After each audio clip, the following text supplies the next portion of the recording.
Good evening, Tansei, and welcome to APTN National News. I'm Daryl Stranger. Today at the Assembly of First Nations Special Chiefs Assembly in Ottawa, things got off to a slow start with major delays on resolutions voting. APTN's Fraser Needham is on the scene with more. I'm here at day 2 of the Assembly of First Nations winter meeting in Ottawa. This morning, chiefs were scheduled to deal with resolutions on the $20 billion child welfare agreement the AFN signed with the federal government earlier this year. But major delays meant this did not happen. These resolutions are important because the deal that the AFN signed with the Trudeau government has never been voted on by the General Assembly. Chiefs here expressed frustration that these resolutions have still not been dealt with because they've been on the books since the Vancouver Assembly in July. Not to mention the fact that the deal in its current form does not meet the Canadian Human Rights Tribunal's standards. At airtime, chiefs were still trying to decide whether or not to extend the meeting into the evening to deal with these resolutions. Federal party leaders will address the Assembly tomorrow, which is the last day of the Special Chiefs Assembly. Fraser Needham, APTN National News, Ottawa. And First Nations chiefs from Alberta and Saskatchewan say that two controversial bills in both provinces are undemocratic and an infringement of treaty rights. Alberta's Sovereignty Act gives the provincial government wide latitude to respond to federal laws. The Saskatchewan First Bill gives its government control over natural resources. The chiefs are putting forward an emergency resolution at the Assembly of First Nations Special Assembly to reject the proposed legislation. National Chief Roseanne Archibald says the rights of Indigenous people predate Canada. These bills have a specific agenda, and it all comes down to lands and resources. So we are yet again, not being respected. People are not understanding that treaty rights are not just rights that we hold. It's rights that everybody holds in the provinces of Saskatchewan and in the province of Alberta. Alberta's bill has been criticized for giving the Premier and Cabinet unchecked powers to pass laws behind closed doors, although amendments to change that have recently been put forward. First Nations in Ontario are calling on the province to repeal Bill 23. According to the chiefs, the More Homes Built Faster Act was pushed through the legislature on November the 28th without any consultation with First Nations. I referenced that. The chiefs also say the change in legislation weakens conservation, land use planning, and environmental protections across the province, and that the bill is a clear violation of First Nations' inherent treaty rights. Chief Mary Duckworth from Caldwell First Nation supports the call for immediate discussions with the province. I say to the Government of Ontario, come and meet with us, chiefs. We are the rights holders. We are not stakeholders. Let's do something serious. If you want to build 1.5 million homes, I say build them, but you're not taking our green spaces, you're not tearing down our trees, and you are not going to poison our water and our air. The opening ceremonies of the UN's COP15 conference on biodiversity in Montreal included an Indigenous welcome, Indigenous performances, and Indigenous objections. And while Quebec and Canada made financial commitments for change out of the gate, they were also met with an impromptu protest. Amelia Fournier and Tom Fenario report. The Arctic in the north, vast and filled with unexpected life. As the Prime Minister was touting Canada's diversity at COP15, this happened. A group of about 10 First Nations land defenders interrupted the COP15 opening ceremonies. Trudeau stood silently for almost 3 minutes as the demonstrators, mostly young women, eventually filed out of the room. As you can also see, Canada is a place of free expression, where individuals and communities are free to express themselves openly and strongly.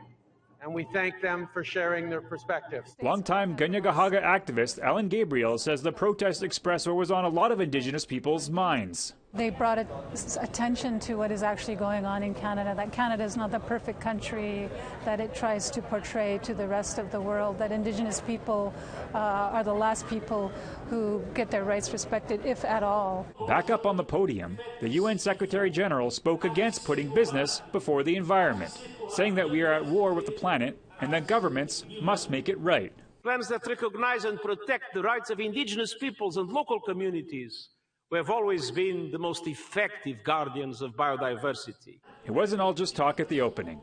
Trudeau committed $350 million towards international biodiversity on top of the 2021 commitment of $5.3 billion over 5 years. By 2030, we must halt and reverse biodiversity loss. But many here feel Trudeau lost credibility following his government's purchase of the multi-billion-dollar Trans Mountain pipeline. Indigenous people still have to face the criteria of government before anything is accepted, and they always have the last say. Quebec Premier François Legault also committed $650 million over 7 years.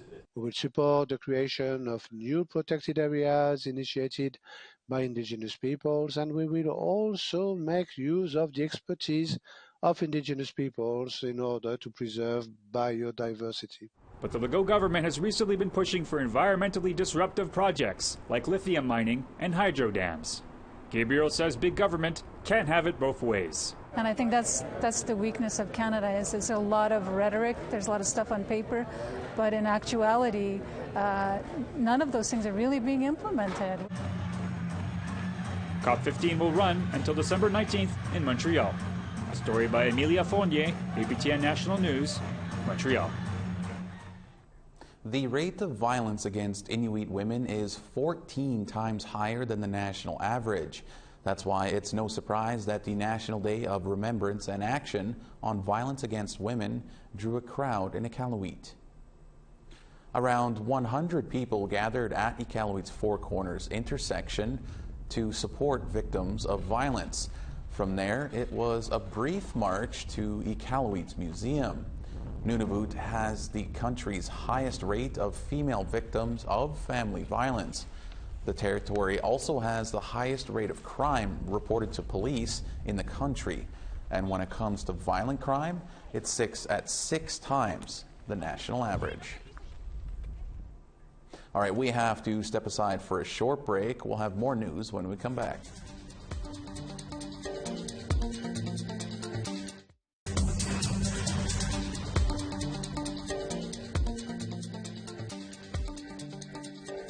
Welcome back to APTN National News. The COVID-19 pandemic may be considered over for some, but recovery efforts in the form of investments by the federal government are still coming through. For example, $10 million earmarked for harm reduction programs. While speaking in Toronto recently, Mental Health and Addictions Minister Carolyn Bennett said Canadians are in the midst of what she calls a parallel pandemic caused by increasing abuse of hard drugs. The $10 million committed by her government will be used to fund 16 Indigenous-led healing, mental health, and drug prevention programs.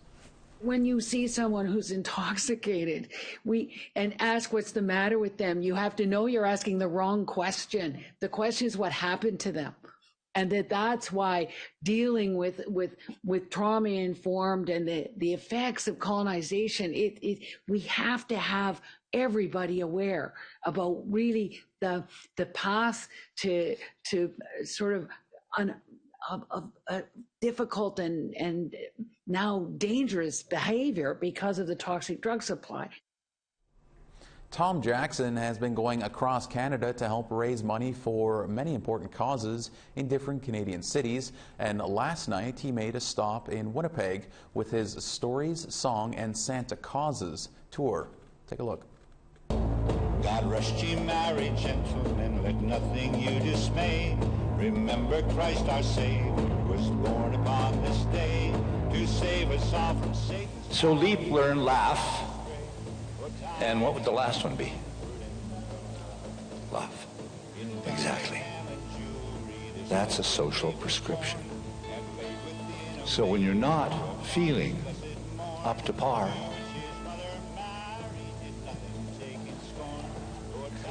leap, learn, laugh, and love. I promise you, it'll make you feel better. Christmas Day, Mary saved us all from Satan's power. 3 for him who made us all. 3 for him who made us all. 3 for him who made us all.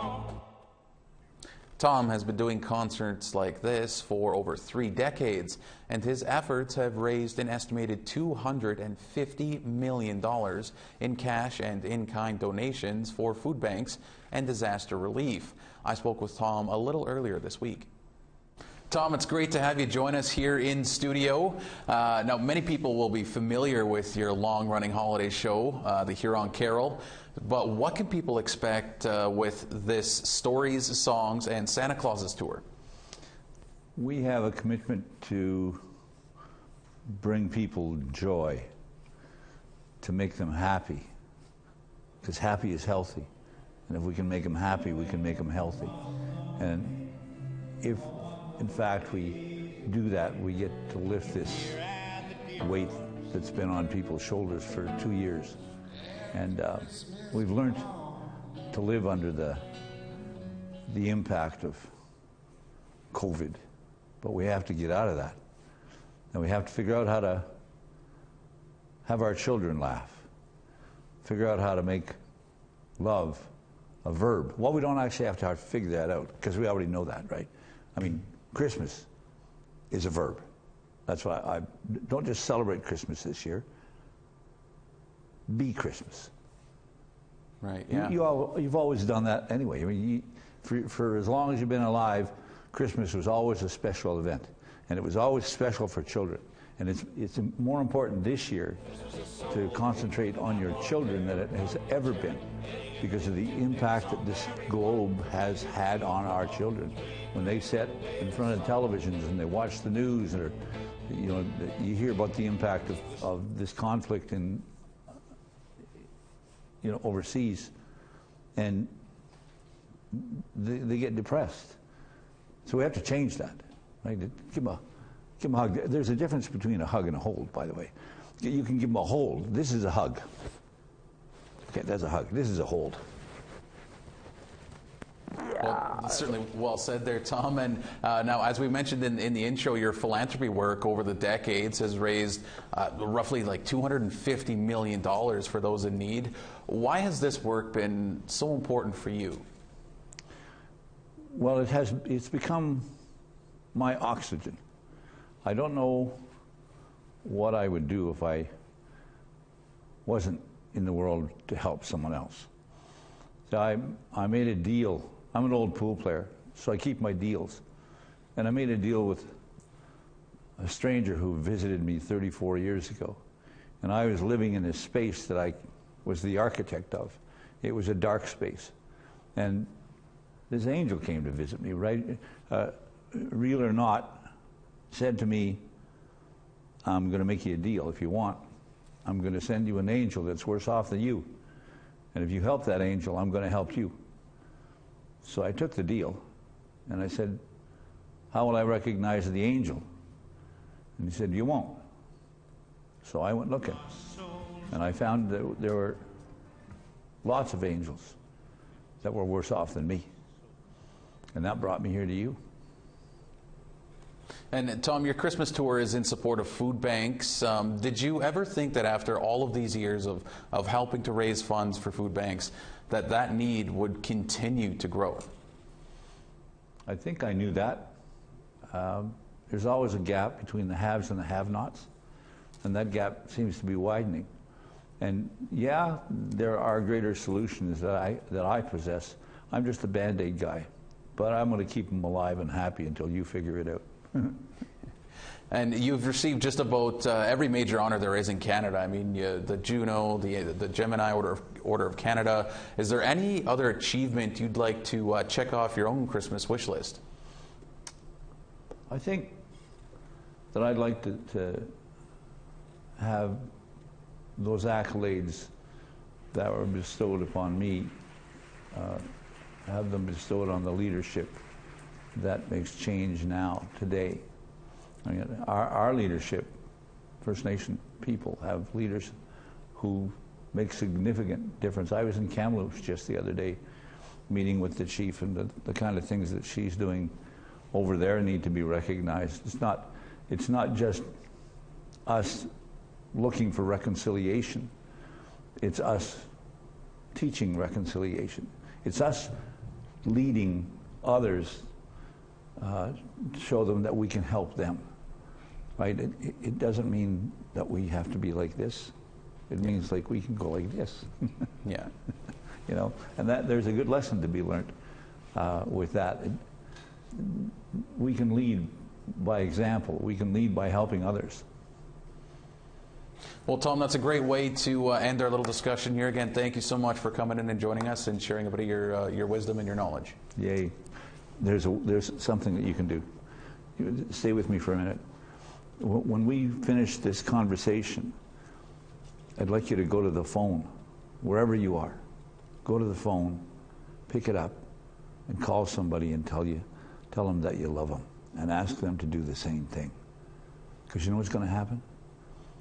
In 5 minutes, the world will change. 5 minutes. I promise you. Certainly powerful stuff there, Tom. Thanks so much for this. See ya. Merry Christmas. All right, it's time for one final break. After we come back, we'll have highlights of today's In Focus.